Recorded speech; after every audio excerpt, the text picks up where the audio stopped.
tanggal 11. 2011 tambah 13 tambah 14. Jadi 20. Bang. Oke. Dah. Ya, Bang. Pada hari ini, hari Selasa, tanggal 11 bulan 11 tahun 2025, kami dan Bang Firdaus Oyobo ya, kita gantian ya. Apa? Abang dulu. Enggak sebulan. Sip. Jadi Bang Firdaus ini untuk kali ini sebagai klien. Saya kali ini sebagai kuasa hukum. Tapi tidak menutup kemungkinan di masa-masa yang akan datang berbalik. Gantian. Namanya hidup kadang di atas, kadang di bawah. Di atas, di bawah. Pada hari ini. Saya senengan di atas. Di atas. Ya, kita juga di atas. Tapi roda berputar. Berputar, betul. Di atas, putar lagi ke atas lagi. Iya, Putar lagi ke atas lagi. Jadi nggak pernah di bawah. Oke ya, jadi pada hari ini kita akan menyampaikan satu keadaan di mana tadi beberapa jam yang lalu kami sebagai tim kuasa hukum dari Firdaus Oyobo mengajukan Oyobo.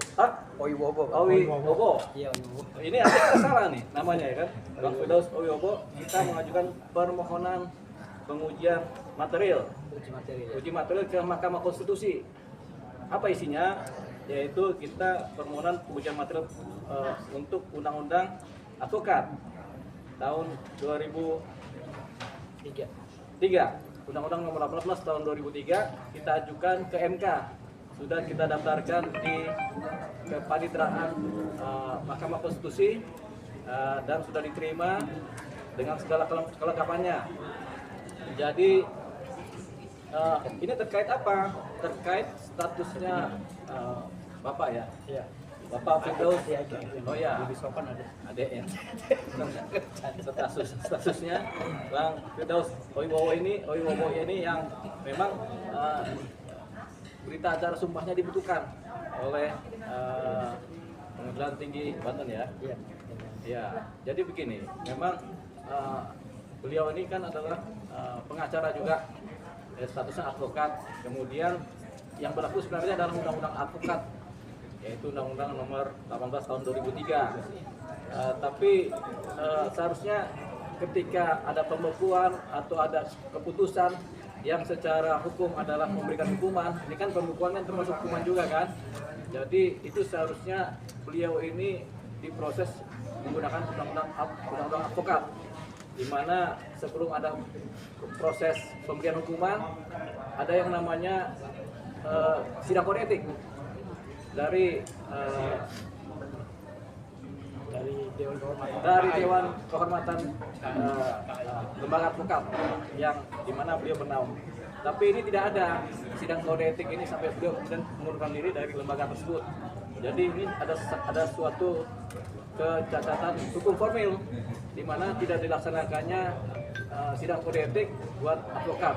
Jadi sebenarnya advokat yang melakukan kesalahan yang dalam kaitannya pelaksanaan tugas itu kemudian ada sidang kode etiknya, misalnya di pengadilan marah-marah yang berlebihan atau kemudian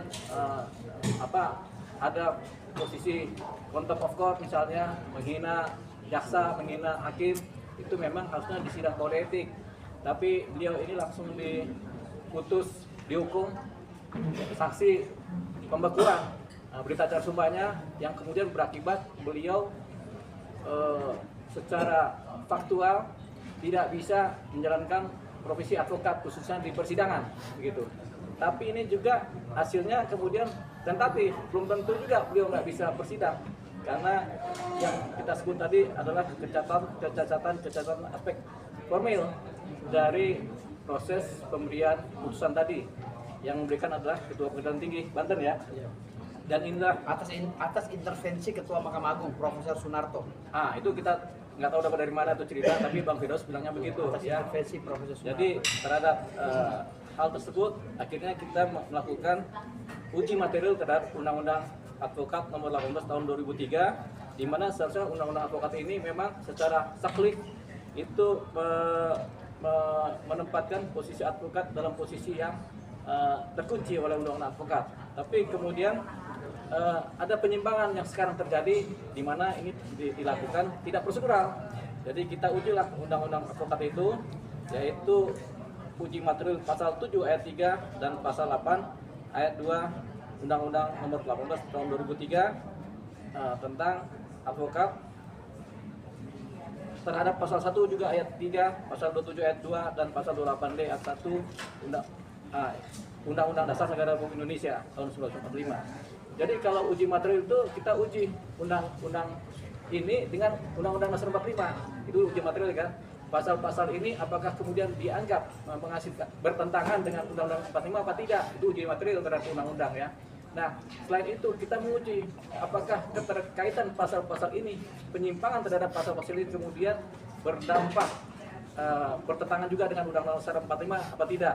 Nah, dari kaitan dengan kecacatan dalam proses pengambilan keputusan Ketua Pengadilan Tinggi mantan terhadap pembekuan status Bang Firdaus ini sebagai advokat melalui pembukaan berita acara kumbanya, ini kita dapati adalah kecacatan atau penyimpangan terhadap undang-undang advokat yang ini harus kita bereskan atau kita rapikan. Jadi pada hari ini tadi beberapa hari yang lalu sudah didaftarkan uji materi tadi dan sudah diterima oleh pihak Mahkamah Konstitusi, Kepalitaran Mahkamah Konstitusi, dan ini akan berlanjut sampai pada titik proses dimulainya sidang uji material di Mahkamah Konstitusi, di mana dengan pemohonnya adalah Firdaus Oyobo didampingi kuasa hukumnya saya sendiri dan tim Yuli Paimara dan rekan. Jadi nanti kalau teman-teman media mau bertanya, itu yang akan kita bahas pada saat press conference pada sore hari ini gitu. Untuk lebih perdalam materi, silakan Bang Firdaus Oyobo menceritakan duduk soal dari apa yang sebenarnya terjadi terdahulu sampai saat ini. Silakan Bang Firdaus. Ya. Jadi Assalamualaikum warahmatullahi wabarakatuh. Terima kasih kepada rekan-rekan media yang jumlahnya berapa ratus ribu orang. Alhamdulillah sudah memenuhi hotel ini ya. Terima kasih banyak. Jadi sebenarnya cerita ini berawal dari saya naik meja. Sebenarnya saya itu pulang syuting malamnya, syuting film laga gitu. Dan ada adegan naik meja. Tahu-tahu karena syutingnya nggak jadi di take malamnya, jadi paginya actionnya nggak, itu bercanda. Jadi gini, hal yang tidak disengaja itu menurut analogi hukum itu tidak bisa ditafsirkan sebagai pelanggaran hukum karena itu di luar kesadaran. Jadi di dalam pasal 44 KUHP itu dinyatakan bahwa orang yang tidak sadar tidak bisa dipidana ataupun dituntut secara hukum apapun. Jadi akhirnya proses itu bergulir dan saya langsung dibekukan dalam tempo yang sesingkat-singkatnya. Bayangkan, tempo 2 hari saya langsung dikeluarkan pembekuan. Pemecatannya dilakukan tanggal 9, saya kronologis serurut ya. Jadi tanggal 6 saya naik meja, nggak sengaja karena adanya jaksa yang mengepung klien saya, Rasman Nasution. Saya spontan naik meja ingin menyelamatkan klien saya. Lalu tanggal 6 itu viral, Hotman tanggal 7-nya keluar meminta saya dan Rasman dibekukan. Lalu tanggal 9-nya Kongres Advokat Indonesia hari Minggu memecat saya, mengumumkan pemecatan, dan hasil pengumuman itu dijadikan referensi oleh Mahkamah Agung untuk mengeluarkan surat penetapan pembekuan saya tanggal 11 gitu.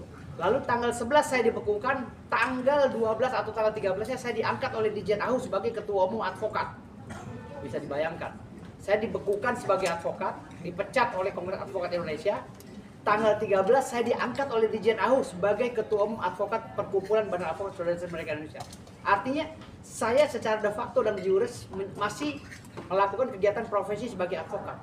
Walaupun pembekuan dan pemecatan saya dilakukan oleh KAI dan Mahkamah Agung itu cacat formil. Kenapa saya bilang cacat formil? Karena tidak melalui mekanisme pasal 7 dan pasal 8 Undang-Undang 18 tahun 2003 tadi. Ayat 3 dan ayat 1. Jadi tidak melalui proses sidang kode etik sesuai dengan